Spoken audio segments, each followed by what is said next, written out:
Hi everyone, எல்லாரும் எப்படி இருக்கிற? Welcome back to Naveena's time tips. Ramadan Kareem and also Eid Mubarak. நிறைய பேருக்கு ஃபர்ஸ்ட் ஒரு பெரிய சாரி சொல்லிக்கொள்ளணும். ஏன்னா சேனலில் வந்து நோம்புக்கு நான் இந்த ரெசிபி போட்டேன், அந்த ரெசிபி போட்டேன், சஹருக்கு நிறைய ரெசிபிஸ் எல்லாம் போட்டுட்டு நிறைய ப்ராமிஸ் எல்லாம் பண்ணிட்டு ஒரு வீடியோ கூட இந்த முறை நோம்புக்கு எனக்கு அப்லோட் பண்ணிக்கொள்ள கிடைக்கல. ஸோ அதுக்காக ஐம் ரியலி சாரி. இன்ஷால்லா அடுத்த வருஷம் சரி நீங்கள் ரிக்வெஸ்ட் பண்ண எல்லா வீடியோஸுமே என்னோட சேனலில் நான் வந்து போடுறதுக்கு ட்ரை பண்ணுறேன். ஸோ இப்போ வந்து நோம்பும் ஆல்மோஸ்ட் முடிகிற, அதே மாதிரி பெருநாளும் வர இருக்கிறபடியால் எல்லாருமே வந்து இந்த டைமில் பார்க்குற ரெசிபிஸ் என்னென்னு பார்த்தா பிரியாணி வந்து எப்படி வீட்டில் செய்கிற அப்படின்ட்டு தான். ஸோ அப்படி நீங்கள் செய்யக்கூடிய ஒரு ஈஸியான, எப்படி செஞ்சாலும் டேஸ்ட்டாக வரக்கூடிய ஒரு சிக்கன் பிரியாணி ரெசிபி தான் இன்றைக்கு உங்களுக்கு காட்டிருக்கிறேன். ஸோ நீங்கள் இந்த வீடியோ பார்க்க ரெடியாண்டா லெட்ஸ் பிகின்.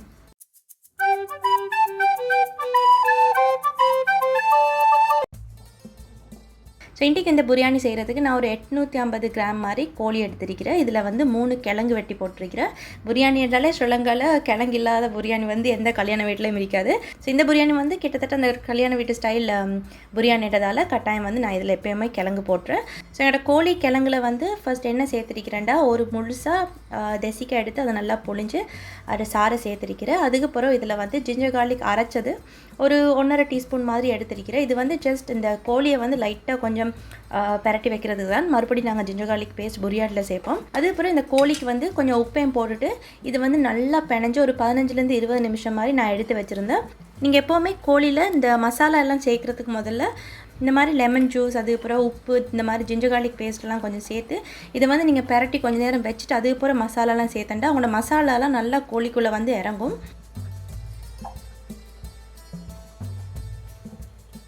ஸோ ஒரு 15-20 நிமிஷம் இதை நாங்கள் ரெஸ்ட் பண்ண விட்டதுக்கு அப்புறம் இதில் வந்து 4 டேபிள் ஸ்பூன்ஸ் மாதிரி தயிர் எடுத்திருக்கிறேன். தயிர் சேர்த்ததுக்கு அப்புறம் நாங்கள் பேசிக்காக ஒரு பிரியாணியில் வந்து என்னென்ன ஸ்பைசஸ் எல்லாம் சேர்க்குறோம் அதெல்லாம் வந்து சேர்க்க போகிறோம். ஸோ ஃபஸ்ட்டுக்கு வந்து ஒரு 1/2 டீஸ்பூன் மாதிரி மஞ்சள், 2 டீஸ்பூன் மாதிரி கொத்தமல்லி தூள், 1 டீஸ்பூன் மாதிரி சீரகத்தூள், அதுக்கப்புறம் 2 டீஸ்பூன் அளவு கொச்சிக்கத்தூள், 1 டீஸ்பூன் அளவு மிளகுத்தூள் எடுத்திருக்கிறேன். இது செஞ்சு நிற்கக்குள்ளே பாதியில் இப்போ ஸ்ரீலங்காவில் கரண்ட் போகிறபடியால் கரண்ட்டும் போயிட்டு, பட் லக்கிலி மிச்ச நேரம் இல்லை, ஒரு 5-10 நிமிஷத்தில் திரும்பி வந்துட்டேன். இப்போ இதில் வந்து கொஞ்சமாக நான் கரம் மசாலாவும் சேர்த்துருக்கிறேன். இந்த கரம் மசாலா எப்படி செய்கிறேன்ட்டு ஒரு ஷார்ட் ரெசிபி வீடியோ வந்து நான் உங்களுக்கு அப்லோட் பண்ணியிருக்கிறேன். அதில் லிங்க் வந்து இந்த டிஸ்கிரிப்ஷனில் இருக்கும். ஸோ அதே வந்து நீங்கள் கட்டாயம் பார்த்து வீட்டிலே உங்களுக்கு கரம் மசாலா செஞ்சு கொள்ளையிலும். அதுக்கப்புறம் இதில் நான் பிரியாணி மசாலா சேர்க்குறேன். பிரியாணி மசாலா இன்றைக்கி வந்து ரெடிமேட் பிரியாணி மசாலா தான் எடுத்திருக்கிறேன். நான் சொன்ன மாதிரி கரண்ட் திரும்பி வந்துட்டேன். இது வந்து பஹ்ரைன்லேருந்து நான் கொண்டு வந்த பிரியாணி மசாலா. அங்கே வந்து ஈஸ்டர்ன், நேஷ்னல், அதில் 2 டைம் வந்து பிரியாணி மசாலா நல்லா இருக்கும். ஸோ இப்போ நாங்கள் போட்டு இந்த ஸ்பைசஸ், தயிர் எல்லாத்தோடையும் எங்களோட இந்த கோழியை நல்லா பரட்டி இதை வந்து ஒரு சைடில் எடுத்து வச்சிடும். இதை வந்து நீங்கள் நேரத்தோடு ஒன்றும் செஞ்சு வைக்க தேவையில்லை. நீங்கள் பிரியாணி செய்கிறதுக்கு தொடங்கக்குள்ளே வந்து இந்த வெங்காயம் தக்காளியெல்லாம் நாங்கள் வெட்டுறதுக்கு முதல்ல நீங்கள் இதை செஞ்சு வச்சுட்டேன்டா இது வந்து ஒரு 1/2 மணி நேரம் மாதிரி இந்த தயிரில் இந்த ஸ்பைசஸ்லாம் இது ஊறும். அந்த டைமே வந்து உங்களுக்கு போதும். மிச்ச நேரம் மட்டும் நீங்கள் இதை வந்து பரட்டி வைக்கணும் மட்டும் இல்லை.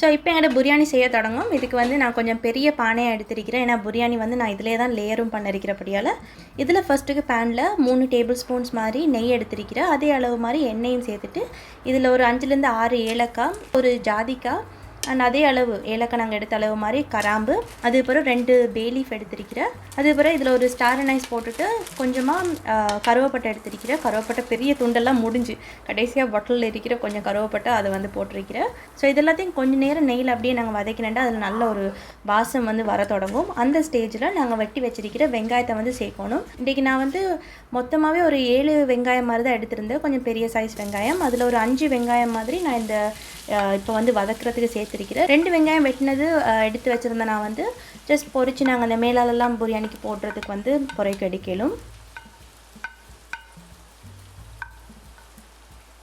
ஸோ வெங்காயம் வந்து லைட்டாக அந்த பொரிஞ்சு டிரான்ஸ்பரண்ட் ஆகி வரக்குள்ள இதில் வந்து ஜிஞ்சர் கார்லிக் அரைச்சது ஒரு 4 டீஸ்பூன்ஸ் மாதிரி எடுத்துருக்கிறேன். இதே நீங்கள் வந்து ஜிஞ்சர் கார்லிக் சும்மா சரி இடித்தது சேர்க்குற அப்படின்னா இதை விட கூடையாக வந்து சேர்த்துக்கொள்ளணும். அரைக்கக்குள்ள உங்களுக்கு தெரியும் அதோட வால்யூம் வந்து காரம் நல்லா கூடையாக இருக்கும், பட் வால்யூம் வந்து நல்லா வந்து குறைஞ்சிடும். நீங்கள் வந்து என்ன ginger garlic paste video last week இல்லை நான் கடைசியாக போட்ட ஒரு மாதத்துக்கு மேலே அந்த வீடியோ தான்.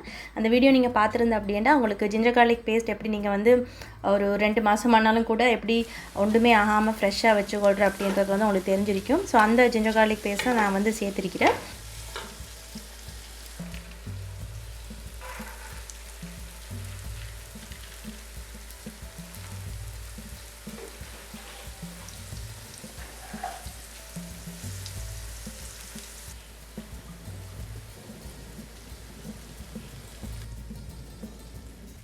ஸோ இப்போ பார்த்தா என்னோடய ஜிஞ்சர் கார்லிக் பேஸ்ட்டு அந்த பச்சை வாசமெல்லாம் போனதுக்கு அப்புறம் ஒரு கைப்பிடி அளவு மின்ட் லீவ்ஸ், ஒரு கைப்பிடி அளவு கொத்தமல்லி இலை எடுத்துருக்கிறேன். கொத்தமல்லி இலை கொஞ்சம் நான் எடுத்து வச்சுருந்தேன் கடைசியாக அந்த பிரியாணிக்கு மேலே நாங்கள் அது தம்முக்கு போடுறதுக்காக. ஸோ நாங்கள் போட்ட அந்த மின்ட் லீவ்ஸும் கொத்தமல்லி இலையும் வந்து கொஞ்சம் லைட்டாக வதங்கி வந்தது அப்புறம் இதில் வந்து ஒரு கறி கொச்சிக்காய் எடுத்திருக்கிறேன். அதுக்கப்புறம் இதில் வந்து தக்காளி சேர்த்திருக்கிறேன், நல்லா பழுத்த தக்காளி ஒரு மீடியம் சைஸில் 3 தக்காளி எடுத்திருக்கிறேன். அதோட ஒரு சிக்கன் ஸ்டாக்கும் போட்டுட்டு இப்போ இந்த தக்காளி நல்லா சாஃப்டாகி வர வரைக்கும் இதை மூடி லோ ஃப்ளேமில் ஒரு 2-3 நிமிஷம் மாதிரி நான் வச்சுருந்தேன்.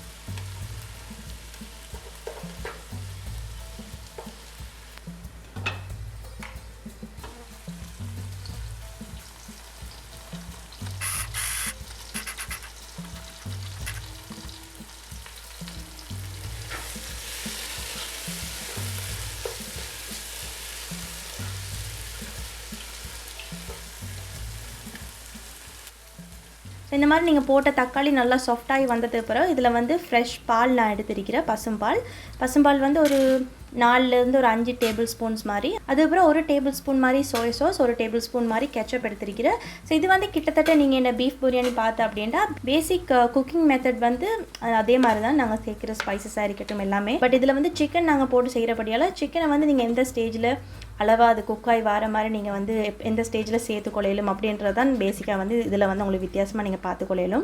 ஸோ இப்போ இதில் வந்து நாங்கள் பெரட்டி வச்சிருக்கிற கோழியை சேர்த்துட்டு, கோழி வந்து உங்களுக்கு மிச்ச நேரம் இதில் வந்து ஒன்றும் வேக தேவையில்லை. ஜஸ்ட் நான் வந்து ஒரு 7 நிமிஷம் மாதிரி தான் இதை வந்து வேக வச்சுருந்தேன். ஒரு 2 நிமிஷம் நல்லா அடுப்பை கூட்டி அது நல்லா அந்த சூடு ஏறுற வரைக்கும் வச்சுட்டு தென் 5 நிமிஷம் வந்து அடுப்பை நல்லா குறைச்சிட்டு ஒரு அரை வேகலில் கோழி கிழங்கு ரெண்டுமே வந்து அரை வேகலில் வரக்கூடிய மாதிரி அந்த ஸ்டேஜில் கொண்டு வந்துட்டு அதுக்கப்புறம் நாங்கள் இதில் பாதி வேக வச்ச அரிசை லேயர் பண்ணி தென் தம்மில் போட்டு இறக்குறது தான். ஸோ மசாலா வந்து கொஞ்சம் டேஸ்ட் பண்ணி பாருங்கள், உங்களுக்கு உப்பு போதா மாதிரி இருக்கிறேன்டா கொஞ்சம் உப்பும் வந்து சேர்த்துக்கொள்ளையிலும். இப்போ இதை மூடி நான் சொன்ன மாதிரி ஃபர்ஸ்ட் ஒரு அரை வேகலில் வேக வச்சுருக்கோம். ஸோ அங்கே கிரேவி ரெடி ஆகிற டைமில் நாங்கள் எங்களை அரிசியும் வச்சுட்டு அப்படின்டா ரெண்டுமே வந்து லேயர் பண்ணுறதுக்கு ஒரே டைமில் ரெடி ஆகிடும். ஸோ கொஞ்சம் குக்கிங் டைமை ஃபாஸ்ட் ஆகிறதுக்கும் அதே மாதிரி இப்போ இருக்கிற கேஸ் பிரச்சனைக்கு கொஞ்சம் கேஸையும் சேவ் பண்ணுறதுக்காக டைரெக்டாக வந்து சுடுதண்ணியை எடுத்திருக்கிறேன். ஸோ என்னோடய அரிசி வேக வைக்கிறதுக்கு எடுத்த சுடுதண்ணில் வந்து ஒரு பாதி அளவு தெசிக்காய் பொழிஞ்சு எடுத்திருக்கிறேன். அதுக்கப்புறம் ஒரு டீஸ்பூன் மாதிரி முழுசாக சீரகம் எடுத்திருக்கிறேன். அண்ட் தென் இதுக்கு வந்து தேவையான கிராம்பு, ஏலக்காய், கருவேப்பட்டை, பேசிக்காக வந்து பிரியாணிக்கு நாங்கள் அரிசி வேக வைக்கிறதுக்கு என்னென்ன போட்டுறோம் அதெல்லாம் போட்டிருக்கிறேன். தென் அரிசி ஒன்றோட ஒட்டாமல் இருக்கிறதுக்கு கொஞ்சம் எண்ணெயும் சேர்த்துட்டு என்னோடய அரிசி சோறுக்கு தேவையான அளவு உப்பையும் போட்டுட்டு இதை ஜஸ்ட் மூடி ஒரு 30 செகண்ட்ஸ் வச்சாலே போதும். சுடுதண்ணின்றபடியால் உங்களுக்கு அப்படியே டக்குன்னு கொதிச்சு வரும். இப்போ இந்த ஸ்டேஜில் நாங்கள் ஒரு அரை மணி நேரம் மாதிரி நான் கழுவி ஊற வச்சுருந்த பாஸ்மதி ரைஸை வந்து எடுத்திருக்கிறேன்.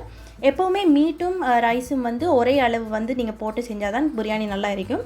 ஸோ அட்லீஸ்ட் நீங்கள் வந்து 1 கிலோ மீட்டுக்கு செய்கிற அப்படின்னா 1 கிலோ அரிசி நீங்கள் எடுத்துக்கொள்ளணும். கோழி எந்த மீட்டாக இருந்தாலும் நீங்கள் கொஞ்சம் கூட எடுத்துக்கொள்கிற பிரச்சனை இல்லை. பட் அரிசியை வந்து கூட்டி எடுக்க வேணாம். பிரியாணியில் வந்து கொஞ்சம் அந்த நிறைய கொஞ்சம் என்ன சொல்கிறது அந்த பீசஸோடு இருந்தால் தான் பிரியாணி நல்லா பார்க்குறதுக்கும் டேஸ்ட்டாகவும் நல்லா இருக்கும். ஸோ இன்றைக்கி வந்து நான் 850 கிராம் மாதிரி கோழி எடுத்தபடியால் அரிசியும் வந்து 1 கிலோ எடுக்கலை. அரிசியும் கிட்டத்தட்ட ஒரு 700 ஐ திங்க் ஒரு 800 கிராம் மாதிரி தான் அரிசியும் நான் எடுத்திருக்கிறேன். ஸோ அரிசியை வந்து கோழி மாதிரி தான் ஒரு அரை வேகலில் அரிசி இறக்கிடணும். நீங்கள் வந்து மூடி வேக வச்சா உங்களுக்கு அரிசி டக்குண்டு வேகிற மாதிரி இருக்கிற அப்படின்னா நீங்கள் திறந்து வச்சே கூட குக் பண்ணி கொள்ளையிலும். இப்போ எனக்கு வந்து எக்ஸாக்டாக இந்த அரிசி வந்து அவ்வளோ ஃபாஸ்ட்டாக வந்து வேகாது. ஸோ அதனால தான் நான் ஒரு 2 நிமிஷம் மாதிரி மூடி வச்சுருந்தேன். அது அளவாக அரை வேகலில் வந்துட்டு சில அரிசி பிராண்ட்ஸை பொறுத்த வரைக்கும் சில டைமில் வந்து டக்குண்டு உங்களுக்கு குக் ஆகிடும். ஸோ அதனால் நீங்கள் அதுக்கேற்ற மாதிரி உங்களோட அரிசை வந்து பதமாக அரை வேகலில் வந்து இறக்கிடுங்க.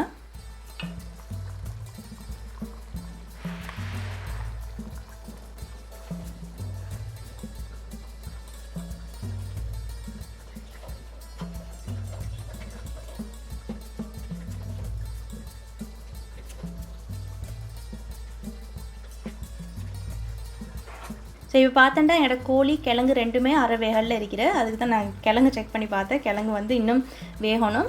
ஸோ இப்போ நாங்கள் தம்மில் போட்டோம் அப்படின்ட்டா ஒரு 45லேருந்து 50 நிமிஷம் எங்களோட மீட் அரிசியெல்லாம் வந்து சேர்ந்து அப்படியே அளவாக வந்து நல்லா வெந்து வந்துடும். ஸோ இந்த கிரேவி செஞ்ச பானையிலே தான் என்னோடய பிரியாணியை வந்து நான் அந்த சோறெல்லாம் போட்டு லேயர் பண்ண இருக்கிறபடியால் இதுலேருந்து கொஞ்சம் கிரேவியை மட்டும் வெளியே எடுத்துக்கொள்கிறேன்.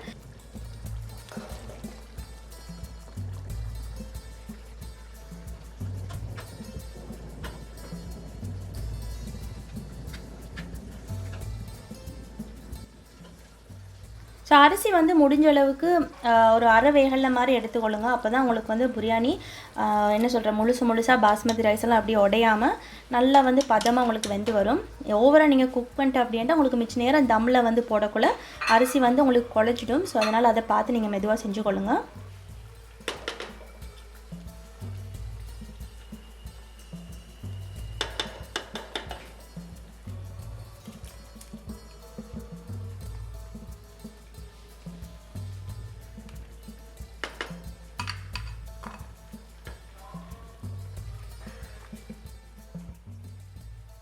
ஸோ பேஸில் வந்து எங்களுக்கு கிரேவி இருக்கிற, அதுக்கப்புறம் ஒரு லேயர் சோறு போட்டிருக்கிறேன். அண்ட் அதுக்கப்புறம் இன்னொரு லேயர் கிரேவி போட்டுட்டு கடைசியாக ஒரு லேயர் மறுபடியும் சோறை போட்டுட்டு இதில் இப்போ நாங்கள் பேசிக்காக பிரியாணியில் வந்து என்னென்ன போட்டுருவோம், கொத்தமல்லி இலை, கொஞ்சம் மின்ட் லீவ்ஸ், அதுக்கப்புறம் கேஷ்நட்ஸ், உங்களுக்கு வந்து ரைசன்ஸ், அது வெங்காயம் அதெல்லாம் வந்து பொரித்து சேர்க்க இருக்கிறேன் அப்படின்னா அதெல்லாம் பொரித்து வந்து எடுத்துக்கொள்ளணும்.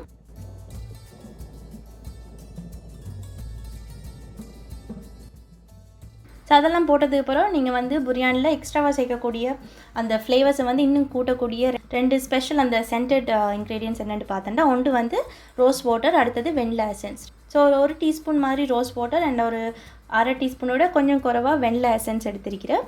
அண்ட் நான் பிரியாணியில் எப்போவுமே வந்து மஞ்சள் தூள் தான் ஃபுட் கலரிங்கு பதிலாக யூஸ் பண்ணுறேன். பட் இன்றைக்கி வந்து கொஞ்சம் கலர்ஃபுல்லாக இருக்கட்டும் அப்படின்றதுக்காக நான் வந்து ஆரஞ்சு கலர் ஃபுட் கலரிங் எடுத்திருந்தேன். ஃபஸ்ட் டைம் யூஸ் பண்ணுறபடியால் எனக்கும் வந்து எவ்வளோ போடணும்னு தெரியாது. அது வந்து போடக்குள்ள விலங்கலை, பட் கொஞ்சம் கூடவாகவே போட்டு விட்டுட்டேன்.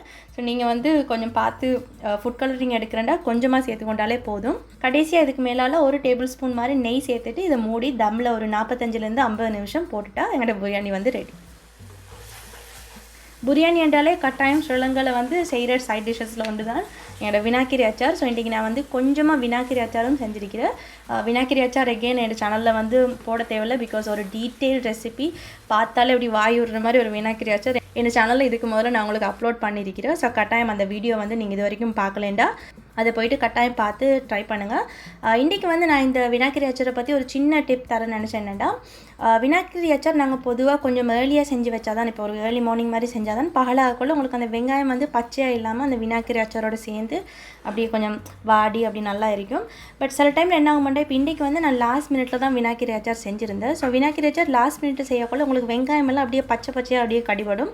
ஸோ அதுக்கு நீங்கள் என்ன செய்யணுமெண்டா, நாங்கள் எப்போவுமே வினாக்கிரி அச்சாருக்கு வந்து என்ன சொல்கிறேன்டா, பேஸ்ட் வந்து நீங்கள் செஞ்சு அது அப்படியே ஆறுனதுக்கு பிறகு தான் வெங்காயத்தை போட்டு பெரட்ட சொல்லி, அப்படி இல்லாட்டி அது வந்து நிறைய உங்களுக்கு வந்து வெங்காயத்துலேருந்து தண்ணி எல்லாம் விடும். பட் நீங்கள் வந்து லாஸ்ட் மினிட்ல செய்கிற ஒரு அளவாக வந்து கொஞ்சம் செய்கிற அப்படின்னா அந்த டைமில் நீங்கள் அந்த சூடாக இருக்கக்குள்ளே வெங்காயத்தை போட்டு லாஸ்ட் மினிட்ல நீங்கள் பெரட்டினா உங்களோட வெங்காயம் வந்து உடனே அந்த சூட்டுக்கெல்லாம் வதங்கி அந்த அச்சாரோட டக்குன்னு உங்களுக்கு சேர்ந்து இது வந்து ஏதோ நீங்கள் நேரத்தோடு செஞ்சு வச்ச அச்சார் மாதிரி நல்லா இருக்கும்.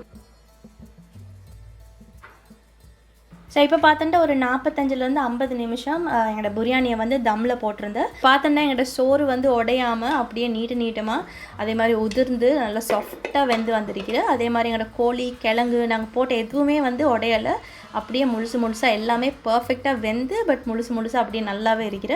ஸோ கட்டாயம் வந்து இந்த பிரியாணியை ட்ரை பண்ணி பாருங்கள். ஏன்னா முந்தி வந்து கடையில் எடுத்தால் தான் பிரியாணி அப்படி டேஸ்ட்டாக கிடைக்கிற அப்படின்றது. பட் இப்போ எல்லாம் நான் ஸ்ரீலங்காவுக்கு வந்ததுலேருந்து ரேராக தான் ஒரு 2 பிரியாணி சாப்பிட்டா நல்லா இருந்தேன். மற்றபடி பிரியாணி என்றாலே கடையில் இப்போ பிரியாணி சாப்பிட்ற விருப்பமே இல்லை. ஏன்னா கடையில் இப்போ கிடைக்கிற பிரியாணியெல்லாம் உண்மையிலுமே எனக்கு தெரியும் அதை வந்து பிரியாணின்ட்டு சில டைமில் எப்படி சொல்லி விற்கிறேன்ட்டு. ஸோ நீங்கள் வந்து இந்த பிரியாணி கட்டாயம் வீட்டில் ட்ரை பண்ணி பாருங்கள். ஐ எம் ஷுர் இதுக்கு பிறகு கடையிலலாம் பிரியாணி வந்து வாங்குறதுக்கு நாங்கள் சும்மாவே நினைக்கிறல. இருந்தாலும் கூட இதை வந்து ட்ரை பண்ணதுக்கு பிறகு நீங்கள் வீட்டில் இனிமேல் பிரியாணி செஞ்சு சாப்பிடணும் அப்படின்ட்டு உங்களுக்கு டெஃபினட்டாக அவ்வளோ ஆசையாக இருக்கும். ஸோ கட்டாயம் இந்த ரெசிபியை நான் இன்றைக்கி காட்டின மாதிரியே செஞ்சு பாருங்கள்.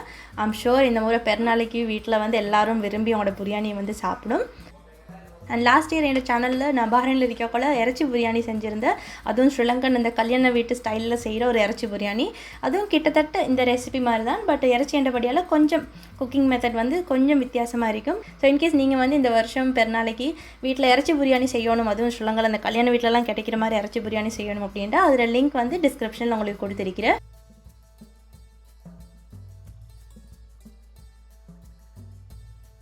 அண்ட் அதோட வந்து பிரியாணிக்கு நாங்கள் எப்போவுமே சைட் டிஷ்ஷஸாக விரும்பி சாப்பிட்றதுல தான் ஸ்ரீலங்காவில் அந்த மாச்சி சம்பல், கடலைக்கறி, வினாக்கரி அச்சார். ஸோ இது எல்லாத்துல ரெசிபியும் என் சேனலில் இருக்கிற. அண்ட் இதோட வந்து பெருநாள்ன்றாலே ஸ்பெஷலாக நாங்கள் செய்கிற ஸ்வீட் என்னென்னு பார்த்தா எங்களோட வட்டலாப்பம். ஸோ இதெல்லாம் நீங்கள் இந்த முறை பெருநாளைக்கு வீட்டில் ட்ரை பண்ணணும் அப்படின்னு உங்களுக்கு ஆசையாக இருக்கிற அப்படின்ட்டா அதில் லிங்க்ஸ் எல்லாமே வந்து டிஸ்கிரிப்ஷனில் நான் கொடுத்துருக்கிறேன். ஸோ கட்டாயம் போய் பார்த்து நீங்கள் இதெல்லாத்தையும் வந்து ட்ரை பண்ணுங்கள். ஐம் ஷுர் உங்களுக்கு வந்து இந்த முறை பெருநாள் நல்ல ஒரு பெருநாளாக நல்ல ஒரு சாப்பாடோட நல்லபடி ஃபேமிலியோடு ஸ்பெண்ட் பண்ணக்கூடிய ஒரு பெருநாளாக இருக்கணும் அப்படின்ட்டு. ஸோ அவ்வளோதான். இந்த முறை உங்களுக்கு நோம்பில் வந்து எந்த வீடியோஸும் போட கிடைக்காதுக்கு அட்லீஸ்ட் பெருநாளைக்கு சரி யூஸ்ஃபுல்லாக இருக்கிற மாதிரி ஒரு வீடியோ வந்து வந்திருக்குமென்னு நினைக்கிறேன். கட்டாயம் இந்த வீடியோ எப்படி இருந்தேன், நீங்கள் இன்கேஸ் இந்த சிக்கன் பிரியாணி ட்ரை பண்ணேன்டா அது எப்படி வந்தேன்ட்டு எனக்கு கமெண்ட்ஸில் பெருநாளைக்கு போகிற சொல்லுங்கள். இன்னொரு இன்ட்ரெஸ்டிங்கான வீடியோவில் உங்களை எல்லாரையுமே மறுபடியும் பார்க்குறேன். இன்ஷால்லா இனிமேல் ரெகுலராக வீடியோஸ் வந்து போடுறதுக்கு நான் வந்து ட்ரை பண்ணுறேன். எல்லாரும் வந்து தொடர்ந்து என் சேனலை சப்போர்ட் பண்ணி என் சேனலில் வர வீடியோஸ் எல்லாத்தையுமே பாருங்கள். இன்னொரு வீடியோவில் உங்களை எல்லாரையும் மறுபடியும் பார்க்குறேன். அது வரைக்கும் take care of yourself everyone and Eid Mubarak.